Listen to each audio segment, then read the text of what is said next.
Sa ngalan ng Ama, ng Anak, at ng Espiritu Santo. Amen. Sumainyo ang Panginoon. At sumainyo rin. Mga kapatid, welcome po sa ating misa ngayong linggo. Tayo ay nasa ika-30 linggo sa pangkaraniwan na panahon. Tayo ay nagpupuri at nagpapasalamat sa Diyos sa Kanyang kagandahang loob, sa Kanyang pagmamahal, gitna ng ating mga maraming pagsubok at suliranin sa buhay. Tayo ay inaanyayahan ng Diyos na magmahal. Napakasarap na magmahal, hindi po ba? Pero nagiging mabigat at mahirap minsan ang ating pag-ibig at pagmamahal sa iba. Tayo ay nakakatanggap ng pagmamahal sa Diyos sa ibang tao kahit na hindi natin hiningi ito. Pero kung tayo ay nakatanggap, inaanyayahan din tayo ng Diyos na marunong din sana tayong magbigay. Nagiging makabuluhan ang ating pag-ibig at pagmamahal kung sa ating pagtanggap, tayo din ay marunong magbahagi. Sa napakaraming beses na kung saan tayo ay naging makasarili, tayo ay nagkasala, nanatili sa ating mga pagkakamali. Sa mga pagkakataon na alam natin na dapat tayo ay nagmahal, pero hindi natin sinundan ang kagustuhan ng Diyos. Hilingin muli natin ang Kanyang awa at kapatawaran para tayo ay makitang karapat-dapat makatanggap sa mga banal na misteryo. Inaamin ko sa makapangyarihang Diyos at sa inyo mga kapatid na lubha akong nagkasala sa isip, sa salita at sa gawa at sa aking pagkukulang. Kaya isinasamo ko sa mahal na Birheng Maria at sa lahat ng mga anghel at mga banal at sa inyo mga kapatid na ako'y ipanalangin sa Panginoong ating Diyos. Kaawaan tayo na makapangyarihan Diyos, patawarin tayo sa ating mga kasalanan at patnubayan tayo sa buhay na walang hanggan. Amen.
Gloria in excelsis Deo.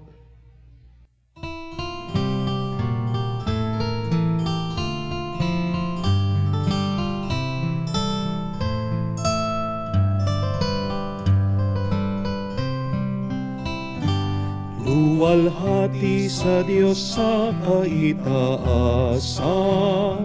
kaloob sa lupa ay kapayapaan.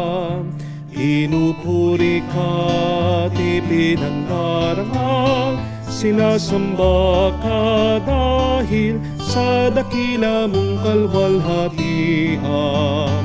Panginoon naming Diyos, Hari ng langit, Amang magpapangyarihan, Panginoong Jesucristo, bugtong na anak ng Diyos, Kordero ng Ama. Ikaw na nag-aalis ng mga kasalanan ng sanlibutan. Tanggapin mo ang aming kahilingan, ikaw na naluluklok sa kanan ng Ama. maawa ka sa amin. Ikaw lamang ang banal, Panginoong Jesucristo, kasama na Espiritu, sa luwalhati ng Ama. Amen, Amen, Amen, Amen. Manalangin tayo. Ama naming makapangyarihan, ang pananampalataya, pag-asa at pag-ibig namin ay iyong dagdagan. At gawin mong mahalin namin ang iyong mga kautusan, upang sa mga pangako mo kami maging dapat makinabang. Sa pamamagitan ni Jesucristo, kasama ng Espiritu Santo, magpa sa walang hanggan. Amen. Pagbasa mula sa aklat ng Exodo. Ito ang sinasabi ng Panginoon: Huwag ninyong aapihin ang mga ibang bayan. Alalahanin ninyong ng ibang bayan din kayo sa Ehipto. Huwag din ninyong aapihin ang mga babaeng balo at ang mga ulila. Kapag inapi ninyo sila at dumaing sa akin, diringgin ko sila, dahil dito kapuputan ko kayo at lilipulin sa pamamagitan ng digmaan. Sa gayoy mababalo rin ang inyong asawa at mauulila ang inyong mga anak. Kapag nahuhutang sa inyo ang mga kababayan ninyong mahihirap, huwag kayong ihingi ng tubo, tulad ng ginagawa ng mga ususero.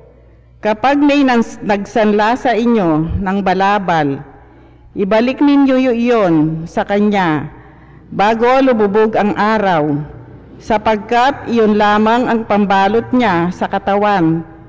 Wala siyang kukumutin sa pagtulog. Kapag siya'y dumaing sa akin, diringgin ko siya, sapagkat ako'y mahabagin.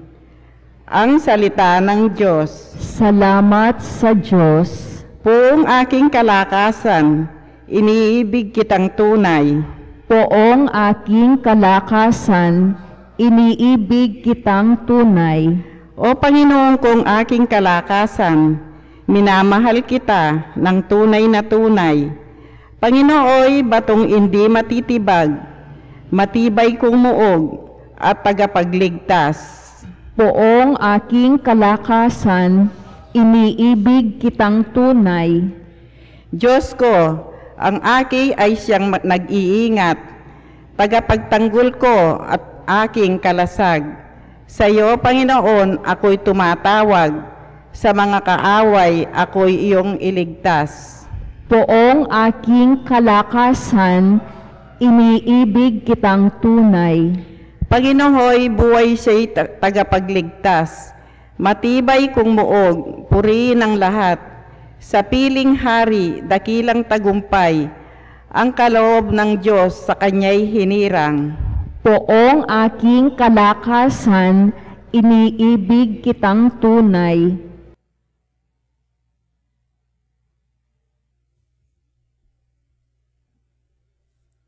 Ang simula ng unang sulat ni Apostol San Pablo sa mga taga-Tesalonika.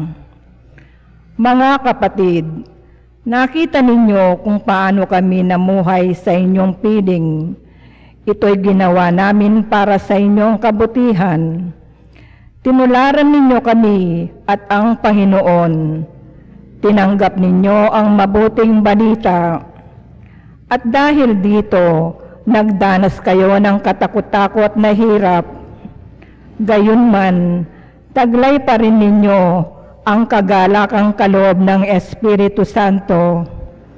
Kaya't naging huwaran kayo ng mga kapatid sa Macedonia at Akaya, sapagkat hindi lamang ang salita ng Panginoon ang lumaganap sa Macedonia at Akaya sa papamagitan ninyo, pati ang balita tungkol sa inyong pananampalataya ay kumalat sa lahat ng dako. Ano pat hindi na kailangang magsalita pa kami tungkol dito. Sila na ang nagbabalita kung paano ninyo kami tinanggap. Sila rin ang nagsabing tinalikdan na ninyo ang pagsamba sa mga Diyos-Diyosan upang maglingkod sa tunay at buhay na Diyos at maghintay sa kanyang anak na si Jesus. Siya ang muling binuhay na magbabalik mula sa langit at magliligtas sa atin sa darating na puot ng Diyos. Ang salita ng Diyos. Salamat sa Diyos.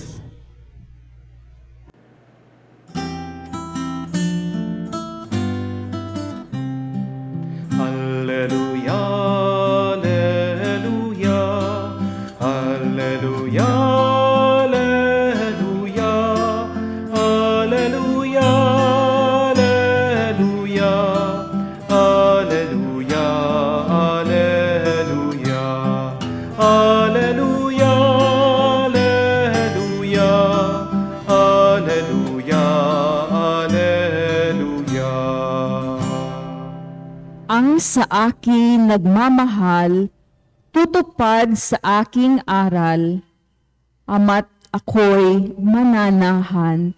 Alleluia, alleluia. Sumainyo ang Panginoon. At sumainyo rin. Ang mabuting balita ng Panginoon ayon kay San Mateo. Papuri sa iyo, Panginoon. Noong panahon yun, nagtipon-tipon ng mga Pariseyo nang nabalitaan nilang napatahimik ni Jesus ang mga Saduceo. At isa sa kanila, isang dalubhasa sa kautusan, ang nagtatanong kay Jesus upang subukin ito. Guro, alin po ang pinakamahalagang utos sa kautusan? Sumagot si Jesus, ibigin mo ang Panginoong mong Diyos ng buong puso, ng buong kaluluwa, ng buong pag-iisip. Ito ang pinakamahalagang utos. Ito naman ang pangalawa. Ibigin mo ang iyong kapwa gaya ng iyong sarili. Sa dalawang utos na ito, nakasalalay ang buong kautusan ni Moises at ang turo ng mga propeta. Mga kapatid, ang mabuting balita ng Panginoon. Pinupuri ka namin, Panginoong Hesukristo.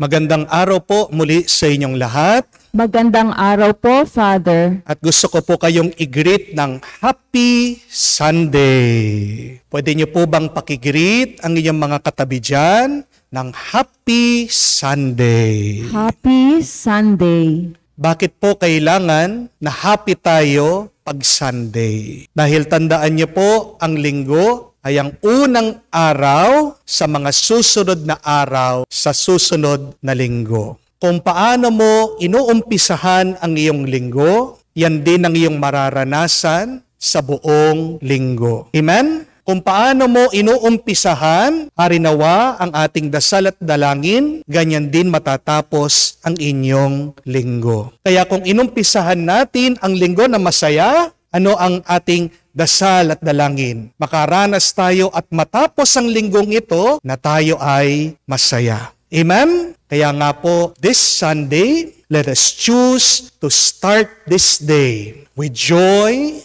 and with happiness. Amen?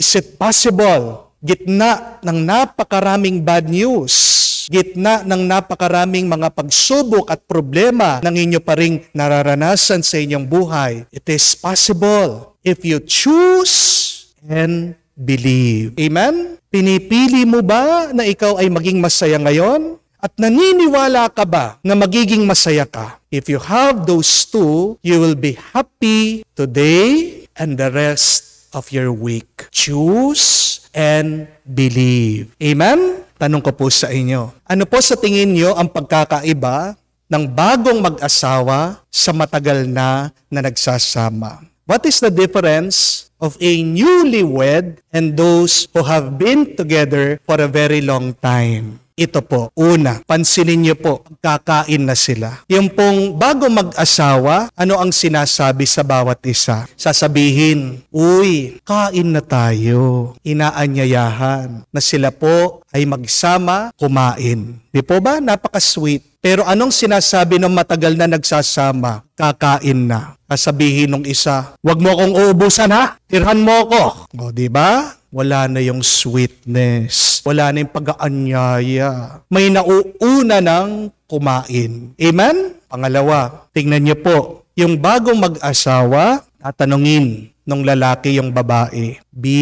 honey, may pera ka pa? Wow, sana all. Pero pag matagal na daw na nagsasama, sino po yung nagsasalita? Yung babae. Ano yung tinatanong? Nasaan yung sweldo mo? Nasaan yung budget natin? Nasaan yung pitaka mo? Di po ba? Nang bago-bagong nagsasama, kusang loob yung lalaki, nagbibigay. Pero pag nagtagal na, pinipilit na. Pangatlo, pansinin niyo po, pag bago mag-asawa, palaging nagyayak ka pa? Palaging nag-holding hands? Di po ba? Palaging hinahalik ka ng bawat isa. Pero pag matagal na daw pong magkasama, yayakapin ng lalaki yung babae, ano sasabihin? Hawakan, ang init.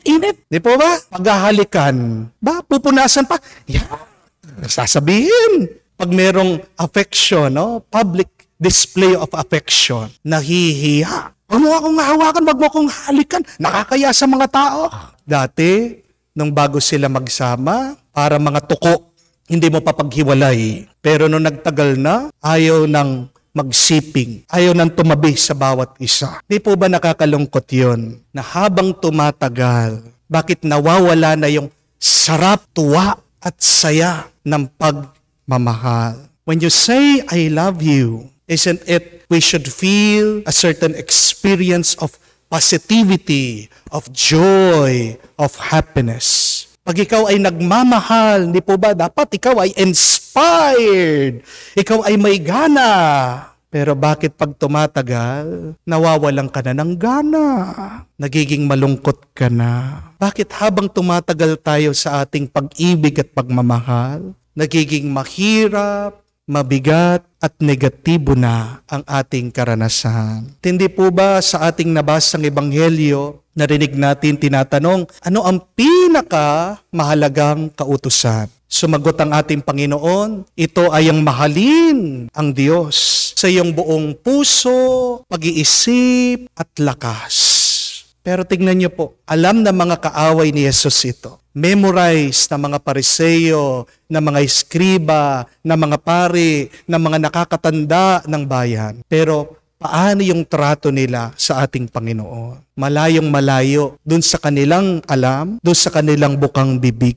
Napakarahas nila sa ating Panginoon. Nagplaplano pa nga sila kung paano nila patayin ang ating Panginoong Hesus. Nasaan na yung tuwa, yung kabutihan ng pagmamahal? Alam nila ang pinakamahalagang kautusan na magmahal sa kapwa. Pero tingnan niyo po kung ano din ang kanilang ginagawa sa mga makasalanan. Hinukutya, hinuhusgahan, tinitignan ng maliit. Pinapahirapan din nila ang mga tao sa paglapit sa Diyos sa kanilang pagsasamba. Bakit nga minsan yung tuwa ng pagmamahal, yung kabutihan ng pag-ibig ay nawawala at nagbabago, nagiging magbigat at nagiging negatibo? Sa tingin ko po, ito ay dahil sa tatlong bagay. At ang tanong natin, ang ating hiling sa Diyos, naway maalis itong tatlong negatibong bagay para manumbalik yung tuwa, yung saya, yung kabutihan. I call this the 3N that makes our love negative. Gusto niyo po bang maging positibo, masaya, magaan muli ang iyong pagmamahal, pag-ibig at ugnayan sa bawat isa? Kailangan niyo pong alisin ang tatlong N na ito. Ano po ito? Number 1, yung palagi kang nakatingin sa problema. Iwasan mong nakatingin sa problema. Meron po tayong tinatawag na honeymoon effect. Yung bago pa lang kayo mag-asawa, di ba? Napakasaya nyo, honeymoon effect. Yung bago kang nagtatrabaho, napakasipag mo, napakagana mo, agad nandoon ka sa iyong opisina. Yung bago ka nag-aaral, kompleto ang gamit mo, masaya ka na pumapasok sa eskwela. Bakit po merong tuwa sa umpisa ng relasyon? Ito ay dahil nakatingin ka lang, nakatuon ka dun sa minamahal mo. You are present with your loved one. At pag nawala na yung tingin mo at tuon mo dun sa iyong minamahal, diyan nagiging mabigat at negatibo na ang iyong karanasan sa pagmamahal. Ano yung problema? Yung problema, yan yung hinaharap. Yan yung kinabukasan. Yan yung mga paparating. Tingnan niyo po. Pagkatapos ng honeymoon, ng pagbabakasyon, ng pagliligawan, ano na yung mga iniisip? Paano na ako makakabayad sa kuryente? Paano natin pag-aaral yung mga anak? Paano yung mga utang? Naiisip na yung biyanan. Di po ba? Yan po yung problema. Yung hinaharap, yung kinabukasan. Ang problema din sa ating buhay ay yung nakalipas. Yung mga masasakit na kahapon. Nawawala na yung tuwa ng pag-ibig kasi naalaala mo kung paano ka pinagtaksilan, kung paano ka pinagpalit. Naaalala mo yung mga masasakit na salita na sinabi ng iyong asawa sa iyo. Naaalala mo nung hindi ka pinagbigyan. Kung nakatingin ka sa nakalipas, kung nakatingin ka sa hinaharap, nawawala yung tingin mo at tuon mo sa iyong minamahal. Magiging malungkot ka at miserable. Hindi po ba? Kamukha na lang po kung kayo po ay uutusan na maghugas ng plato. Isang plato. Mahirap po ba ito o magaan? Magaan po. Di po ba? Pero kung habang naguhugas ka, sasabihan ka na, wag ka munang alis dyan. Meron pang 100 na plato na huhugasan mo. Dyan na mag-uumpisa, na magdadabog. Di po ba? Magiging mahirap. Kasi hindi ka na present doon sa iyong ginagawa. Iniisip mo yung mga paparating. 100 pa, 99 pa yung darating. Tingnan niyo po kung bakit nagiging negatibo yung ating karanasan, ating ugnayan, dahil hindi ka nabubuhay sa kasalukuyan. Bakit inuutos sa atin na magmahal tayo ng buong isip, ng buong kaluluwa, ng buong lakas? Anong ibig sabihin nun? Na huwag mong hahatiin ang iyong sarili. Kung minsan, yung ating katawan ay nandito sa kasalukuyan, pero yung isip mo nandun sa hinaharap. Yung iyong puso nandun sa nakalipas. Ano sa tingin nyo? Yung iyong mararamdaman kung hati-hati ka. Diba? Dahil hindi ka buo, pagod na pagod ka. Dahil hindi ka isa, hiwa-hiwalay ka, nagiging mabigat ang iyong buhay. Amen? So, if you want your love to become positive and healthy and light and inspiring, first, stop looking at your problems. Tigilan, nakatingin sa problema. Hayaan mo yung paparating at kalimutan mo na yung nakalipas. Ang pinakamahalaga, yung ngayon. Kung paano kayo magiging masaya ngayon. At kung paano mo bibigyan ng papuri ang Diyos ngayon. Kung paano mo mapapasaya din ang Diyos ngayon. Amen? Pangalawa, alisin ang nakasarang isip. Iwasan ang nakasarang pagmamahal. Yan yung pangalawang N na kailangan nating iwasan. Alisin. Kung gusto natin maging positibo ang ating pagmamahal. Alam niyo po, nung pumunta po ako sa Paris, may napansin po ako sa mga tulay na minsan makakakita ka, may padlock. At nagtanong po ako dun sa guide, bakit kahit saan ako pumunta na mga tulay, merong padlock? Ninanakaw ba yung mga tulay doon sa Paris, sa France? Hindi po. May kwento yon. Dahil ang Paris, kilala po siya, isang destination na pinupuntahan na mag-irog ng mga lovers. Yung pong padlock, isa po palang simbolo yon ng kanilang pagmamahal. Silang dalawa, magdadala ng padlock, ilalak nila, ilalagay nila, isasara nila doon sa tulay, parang isang pakitain o isang tanda na yung kanilang buhay ay nagtuduglong na. Yung kanilang buhay ay konektado na at nakasara na. At meron pong isang sikat na tulay doon sa France, ang pangalan po ay Andisa. Sa sobrang dami po ng mga lock doon po sa tulay, Nung 2015, bumagsak, nasira po. Ito pong tulay na ito. Pero tingnan niyo po yun. Isa pong aral na pinapakita sa atin ng Diyos. Hinayaan ng Diyos na bumagsak yung tulay na yun na napakaraming mga lock ang nakasara. Kasi anong ibig sabihin? Ang tunay na pagmamahal ay hindi mo dapat isinasara. Amen? Ang totoong pagmamahal dapat malaya. Kaya ang masasabi natin ng Diyos, mahal na mahal tayo kasi binigyan tayo ng kalayaan.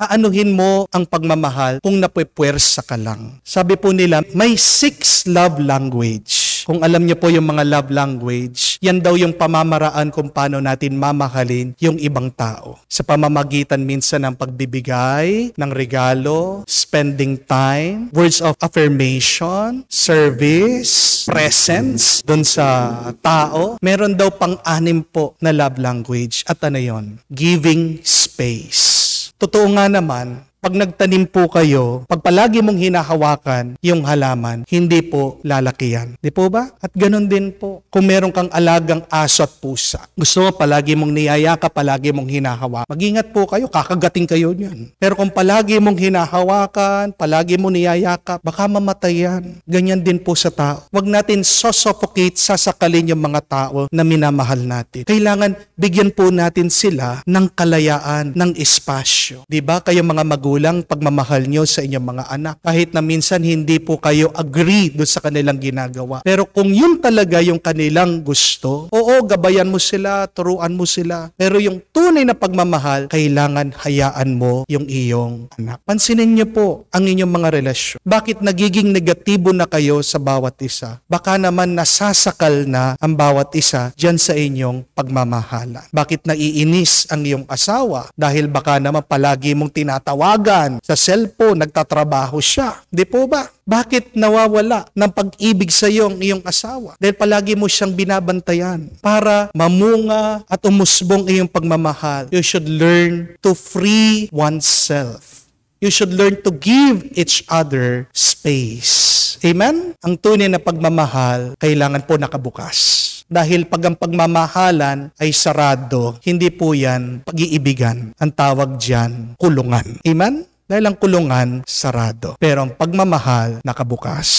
Kung paano din ang ating Panginoon, inuutusan tayo na dapat bukas palad tayo sa mga nangangailangan. Amen? The second N is nakasara. Alisin mo yan. Magiging positibo ang inyong pagmamahalan. Pero pangatlo at kahuli-hulihan, kailangan alisin po natin ang pagiging makasarili, ang nagsasarili. If you want your love to become positive, then you should refrain from being selfish and be selfless. Nagiging negatibo at pangit ang ating pagmamahal, meron ng nagsasarili. Nang po minsan, merong isang kwento tungkol sa isang maestro o teacher. Tinuturuan po niya ang kanya mga estudyante. Ano po ang itsura ng tunay na pagmamahal? Binigyan po niya yung kanyang mga pupils ng isang mahabang kutsara, napakahaba. At sinabihan po ang bawat isa na kumain gamit yung kanilang mahabang kutsara. Sinusubukan po, pero pag nakuha na yung pagkain at isusubo na, nahihirapan dahil hindi kaya, sobrang haba. At sabi po nitong kanilang teacher, tingnan nyo na, yan ang pagmamahal na hindi totoo. Yan ang pagmamahal na makasarili. Pero gusto nyo bang makita at maranasan ang tunay na pagmamahal? Binigyan po ng teacher ng instruction, yung kanyang mga pupils, mga estudyante, kumuha kayo ng pagkain, gamit ang inyong mga kutsara, subuan nyo ang bawat isa. Ginawa po ng mga estudyante, nagsubuan sila. At pagkatapos, naubos ang pagkain, nabusog sila. Yan ang tunay na kahulugan ng pagmamahal, sabi ng guro. Hindi po lahat na nagbibigay ay nagmamahal. Amen? Not everybody who gives, loves. But everybody who loves, gives. Diba? Merong mga iba sa atin nagbibigay para lang yung humihingi, mapaalis natin. Yun ba yung tunay na pagmamahal? Diba hindi?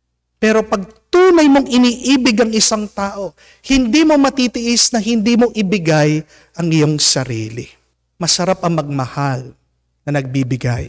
Pero alam niyo po kung anong mas masarap? Yung ibinabalik din sa iyo. sinusuklian ka ng iyong pagmamahal. Bakit nagiging mabigat para sa mga iba ang magmahal na? Kasi bigay ng bigay pero wala naman ibinabalik sa kanila. Hindi mo masisisi ang tao na magreklamo, masaktan at malungkot. Kasi inubos mo siya na wala ka man tinulong sa kanya. Yan yung malungkot at masakit na katotohanan. Na maraming mga tao tunay na nagmamahal. At paano mo malalaman na tunay silang nagmamahal? Sobra-sobra silang nagbibigay. Amen? Pero ano yung sukli dun sa kanilang sobra-sobrang pagmamahal? Ang binabalik sa kanila, tira-tira. Di po ba nakakalungkot yun? My dear friends, kung minahal ka, ano ba naman yung ibalik mo yung pagmamahal na tinanggap mo? If you have received love, the least that you can do is love that person back. Kung paano din ang ating Panginoon, di ba? Sobra-sobrang ating tinanggap sa Kanya. Pero ano ba yung balik natin sa Panginoon? Ano yung sukli natin sa Panginoon? Yung isang oras lang na pagpunta natin sa simbahan, pananalangin. Marami sa atin, tinatamad pa. Tong buhay na ito, hindi man natin hiningi, binigay ng Diyos sa atin. At ano ang hinihiling niya sa atin? Hindi yung mag-offer sa Kanya, pero sabi niya, tulungan niyo yung mga dukha, yung mga nahihirapan. That is the best way to return to God the love that we have received from Him. Isang magandang paalaala. Kung hindi mo kayang mahalin yung nagmahal sa iyo, sana wag mo sasaktan. Amen? It is the least that we can do. If you cannot love the person back who loves you, at least don't hurt that person. Huwag mo siyang sasaktan. Huwag mo siyang pagtataksilan. Kung positibo yung tao sa iyo, sana wag kang maging negatibo sa kanya. Kung naging mabait ang tao sa iyo, sana naman wag kang gagawa ng masama sa kanya. Tay sarap na magmahal, pero minsan nakakapagod din po. Di po ba? Ngayon, kung gusto mo maging mas positibo ang iyong pagmamahal, 3 N, pagdasal natin maalis sa ating buhay. Tigilan na natin nakatitig sa ating mga problema. Tingnan mo lang ang iyong minamahal. Tigilan mo na nakasara ka, na mag-isa ka. Pero pangatlo, tigilan din natin, nagsasarili. Kung nakatanggap ka ng pagmamahal, sana naman kahit na paano, ibalik mo ito bilang ganti. Pagdasal po natin, tayo ay gabayan ng Diyos. Kung tayo mga Kristiyano, tagasunod ni Kristo, naway maramdaman ng iba ang pagmamahal ng Diyos sa atin. Amen. Sumasampalataya ako Sa Diyos, amang makapangyarihan sa lahat, na may gawa ng langit at lupa, sumasampalataya naman ako kay Hesu Kristo, iisang anak ng Diyos, Panginoon nating lahat, nagkatawang tao siya, lalang ng Espiritu Santo, ipinanganak ni Santa Mariang Birhen, pinagpakasakit ni Poncio Pilato, ipinako sa krus, namatay, inilibing, nanaog sa kinaroroonan ng mga yumao. Nang may 3 araw, nabuhay na mag-uli, umakyat sa langit, naluklok sa kanan ng Diyos amang makapangyarihan sa lahat. Doon magmumulang paririto at maghuhukom sa mga nangabubuhay at nangamatay na tao. Sumasampalataya naman ako sa Diyos Espiritu Santo, sa banal na simbahang Katolika, sa kasamahan ng mga banal, sa kapatawaran ng mga kasalanan, sa pagkabuhay na mag-uli ng mga nangamatay na tao, at sa buhay na walang hanggan. Amen. Inatasan tayo ng Panginoon na gawin ang lahat sa liwanag ng pagmamahal. Sa diwa ng pananampalataya, ating hingin ang kanyang gabay upang maging kasangkapan sa paghihilom ng mga may sakit at ang mga nalulumbay na nakakaranas ng lungkot sa panahong ito ng gera at ng pandemya, sa pamamagitan ng walang maliw na pag-ibig ng Diyos. Sa bawat panalangin ating itutugon, Panginoon, dinggin mo kami. Panginoon, dinggin mo kami upang ang simbahan na laganap sa buong daigdig sa pamumuno ni Francisco na ating Santo Papa, Arsobispo Florentino Galang Labarias, mga obispo, at ng lahat ng kaparian ay maging daluyan ng mapanumbalik at walang maliw na pag-ibig ng Diyos sa atin. Manalangin tayo sa Panginoon. Panginoon, dinggin mo kami. Upang ang mga namumuno sa ating pamahalaan, ang sangay ng ehekutibo, judikadura at lehislatura ay magkaisa at kanilang alalahanin na sila ay pinagkatiwalaan ng Diyos ng karunungan para gamitin sa tamang paraan upang ang dinaranas nating mga pagyurak sa karapatang pantao ay magkaroon ng lunas. Manalangin tayo sa Panginoon. Panginoon, dinggin mo kami. Upang ang mga taong naatasang mga laga sa larangan ng kalusugan ay bigyan ng lakas ng loob na magampanan nila ang kanilang tungkulin sa pagliligtas ng buhay ng mga taong dinapuan ng karamdaman. Manalangin tayo sa Panginoon. Panginoon, dinggin mo kami. Sa katahimikan po ng ating puso, sabihin din natin at ibulong sa Diyos ang ating mga partikular na pangangailangan. Panginoon, dinggin mo ang aming mga panalangin, lalong-lalo na ang dasal at dalangin ng aming mga kapatid na dumadaan sa lungkot, sa sakit, sa pangungulila, sa iba't ibang mga pagsubok at problema. Gabayin mo kami sa aming paglalakbay hanggang marating namin ang malwalhating kaharian mo sa langit. Hinihiling namin ito sa ngalan ni Kristo, aming Panginoon. Amen.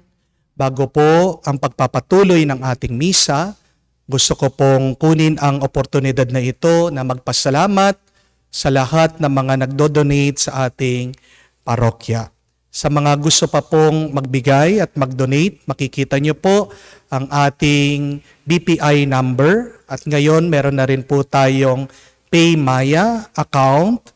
At lahat ng inyo po mga binibigay ay pinantutulong po natin para sa ating mga scholar, sa mga nagpapari, sa mga nagpapagawa po ng ating mga simbahan dito po sa Archdiocese. Hindi man natin maibabalik diretso sa Diyos ang kanyang pagmamahal, ang kanyang kagandahang loob, pero maibabalik natin ito sa pamamagitan ng pagtulong ng mga nangangailangan. At kung kayo po ay nagbibigay, makakaasa kayo na ibabalik ng Diyos sa inyo ang inyong kabutihang loob, siksik, liglig at umaapaw. Once again, maraming salamat po sa inyong lahat, and may the Lord continue to bless you.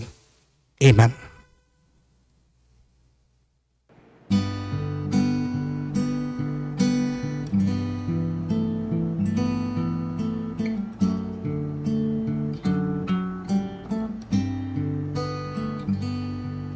O Diyos, hawang di mabilang, tanggapin mo yaring aming alay, gawin itong bilang tanda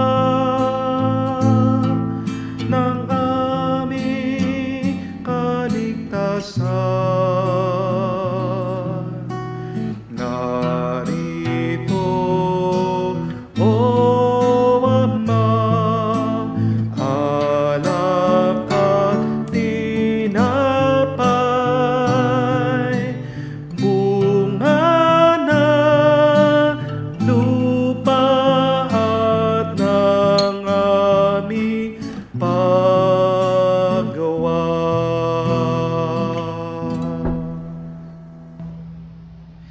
Manalangin kayo mga kapatid, parang ating mga paghahain ay kalugdan ng Diyos amang makapangyarihan.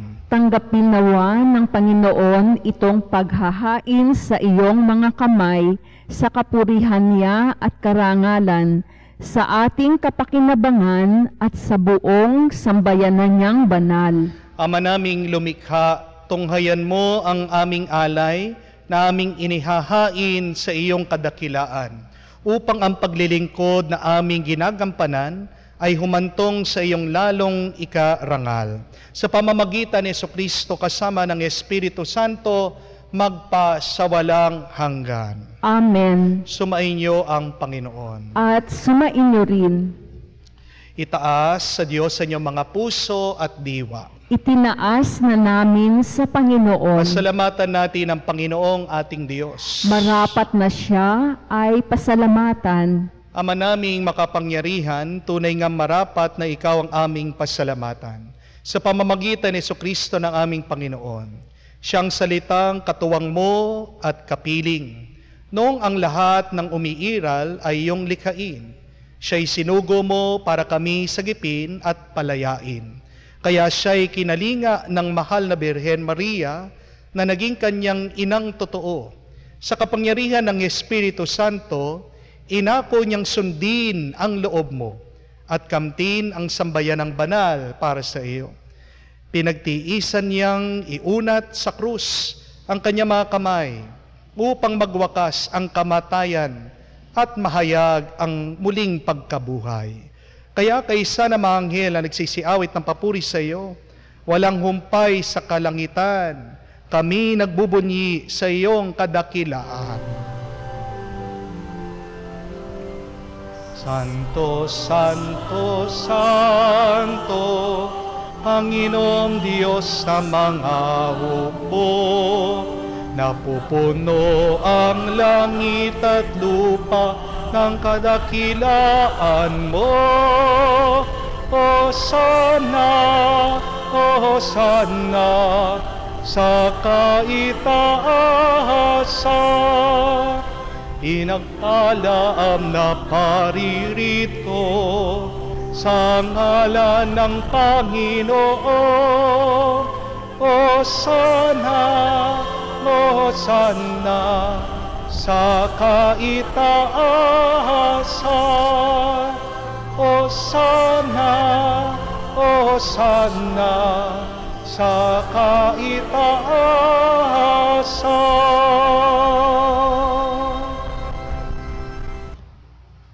Ama naming banal, ikaw ang bukal ng tanang kabanalan. Kaya't sa pamagitan ng iyong Espiritu, gawin mong banal ang mga kaloob na ito, upang para sa amin maging katawan at dugo ng aming Panginoong Heso Kristo. Bago niya pinagtiisang kusang loob na maging handog, hinawakan niyang tinapay, pinasalamatan kanya, pinaghati-hati niya iyon, inabot sa kanyang mga alagad at sinabi, tanggapin ninyong lahat ito at kanin. Ito ang aking katawan na ihahandog para sa inyo.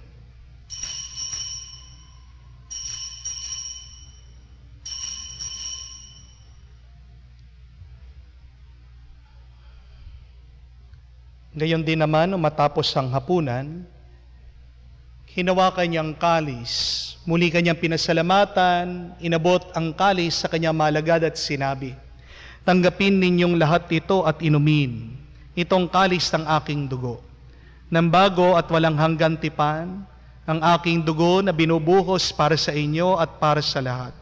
Sa ipagpapatawad ng mga kasalanan, gawin ninyo ito sa pag-alaala sa akin.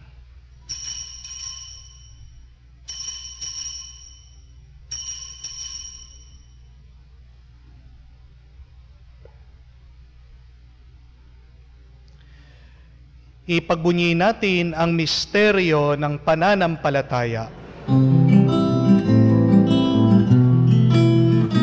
Sa krus mo at pagkabuhay, kami tinubuhos mong tunay. O Jesus, naming mahal, iligtas mo kaming tanan. O Jesus, naming mahal, ngayon at magpakailanman. Ama, ginagawa namin ngayon ang pag-alaala at pagkamatay, muling pagkabuhay ng iyong anak. Kaya tiniyalay namin sa iyo ang tinapay na nagbibigay buhay at ang kalis na nagkakaloob ng kaligtasan. Kami nagpapasalamat dahil kami yung minarapat na tumayo sa harap mo para maglingkod sa iyo. Sinasamo namin kami magsalo-salo sa katawan at dugo ni Kristo ay mabuklod sa pagkakaisa sa pamamagitan ng Espiritu Santo. Ama, lingapin mo ang iyong simbahan laganap sa buong daigdig. Puspusin mo kami sa pag-ibig. Kaisa ni Francesco ang aming Papa, Florentino aming Arsobispo at ng Tanang Kaparian. Alalahanin mo rin ang aming mga kapatid na nahihimlay, may pag-asang muling mabubuhay. Ngayon din lahat ng mga pumanaw, kawan mo sila't patuloyin sa iyong kaliwanagan. Kawan mo at pagindapatin kaming lahat, makasalo sa buhay na walang wakas. Kaisa na mahal na Birhen Maria, Ina ng Diyos, kaisa na mga apostol at lahat ng mga banal na namumuhay dito sa daigdig na kalugod-lugod sa iyo. May pagdiwang nawa namin ang pagpupuri sa kararangal mo sa pamamagitan ng iyong anak, aming Panginoong Heso Kristo.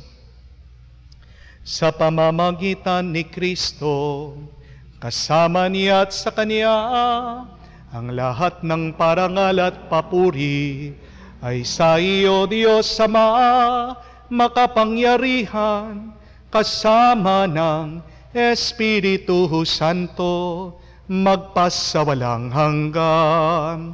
Amen, amen, amen. Sa tagubilin na nakakagaling na utos, tayo ngayon ay magdasal sa panalangin tinuro sa atin ng Panginoong Heso Kristo.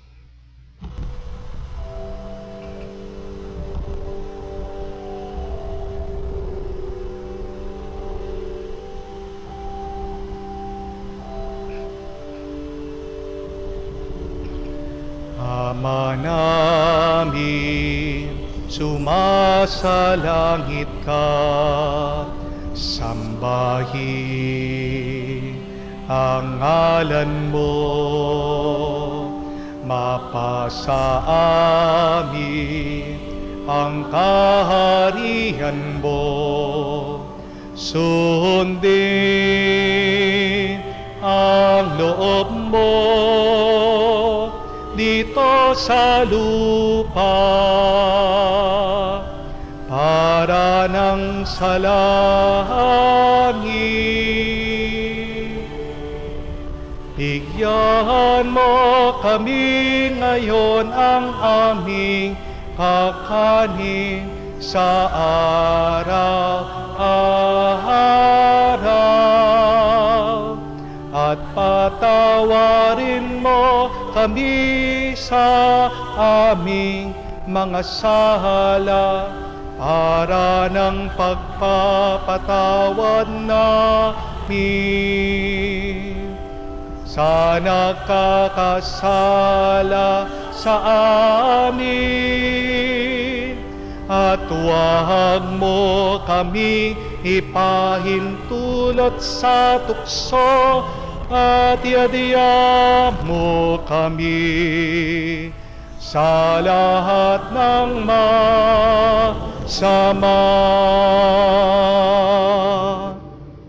Hinihiling namin kami adya sa lahat ng masama, pagkalooban ng kapayapaan araw-araw, iligtas sa kasalanan, at ilayo sa lahat ng kapahamakan. Samantalang aming pinanabikan ang dakilang araw ng pagpapahayag ng tagapagligtas naming si Heso Kristo. Sapagkat iyo ang kaharian at ang kapangyarihan at ang kapurihan magpakailanman. Amen. Panginoong Heso Kristo, sinabi mo sa iyong mga apostol, kapayapaan ang iniiwan ko sa inyong aking kapayapaan ang binibigay ko sa inyo. Tungayan mo ang aming pananampalataya at huwag ang aming pagkakasala. Pagkalooban mo kami ng kapayapaan at pagkakaisa ayon sa iyong kalooban. kasama ng Espiritu Santo, magpa sa walang hanggan. Amen. Kapayapaan ng Panginoon ay laging sumainyo. At sumainyo rin. Magbigayan po tayo ng kapayapaan sa bawat isa. Peace be with you po. Kapayapaan po sa inyong lahat.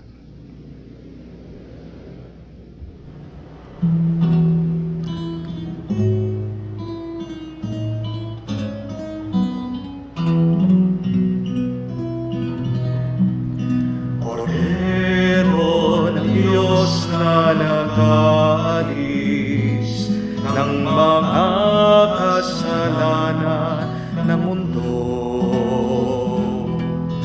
maawa ka sa amin. Cordero ng Diyos, maawa ka. Cordero ng Diyos na nag-aalis ng mga kasalanan ng mundo, maawa ka sa amin. Cordero ng Diyos, maawa ka. Cordero ng Diyos na nag-aalis ng mga kasalanan ng mundo, ipagkaloob mo sa amin ang kapayapaan.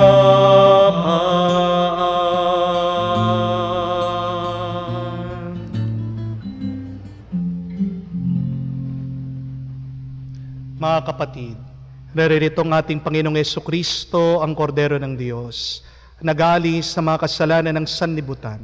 Mapalad tayo na lumalapit sa piging ng Kordero. Panginoon, hindi ako karapat-dapat na magpatuloy sa iyo, ngunit sa isang salita mo lamang ay gagaling na ako.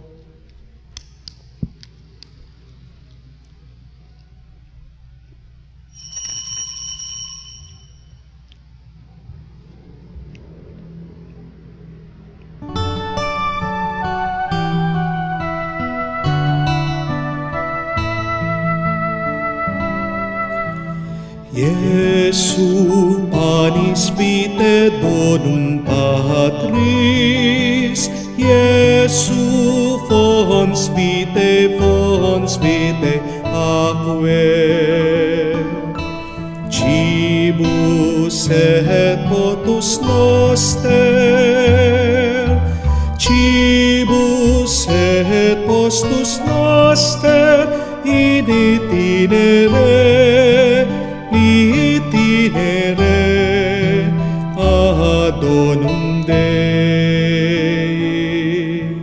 Mula sa lupa sumibol kang masigla, matapos kang yurakan ng mga masasama.